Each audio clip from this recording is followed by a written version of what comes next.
உங்களுக்கு இளைப்பாறுதலை தர வேண்டுமானால் உங்களுக்கு புறாவின் சிறகு தேவை. புறாவின் சிறகு என்பது மீட்கப்பட்ட வாழ்க்கை.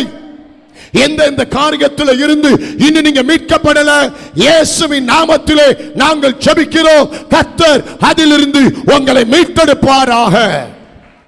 அல்லேலூயா. உங்கள் கணவன் மீட்கப்பட வேண்டும் அப்படின்னா அம்மா மாறு அல்லேலூயா சொல்லு. அப்பதான் கர்த்தர் உன் புருஷனை மீட்டெடுப்பார். உங்க மனைவி மீட்கப்பட வேண்டும். கை வரல உனக்கு, சொல்லுங்க அல்லேலூயா சொல்லு. நீ பெத்த பிள்ளைகள், ஆண் மக்கள் பெண் மக்கள் என்ன செய்யணும்? மீட்கப்பட வேண்டும். உங்கள் மருமக்கள் பேர பிள்ளைகள் இயேசுவின் நாமத்திலே மீட்கப்பட வேண்டும். இந்த ஆராதனைக்கு வந்திருக்கிற தேவ ஜனமே, கர்த்தர் வாக்கு கொடுக்கிறார், உன் குடும்பத்தில் இருக்கிற ஒருத்தனை கூட தேவன் சும்மா விடமாட்டார். இனி கர்த்தர் எல்லாரையும் மீட்டெடுக்கிற ஒரு கால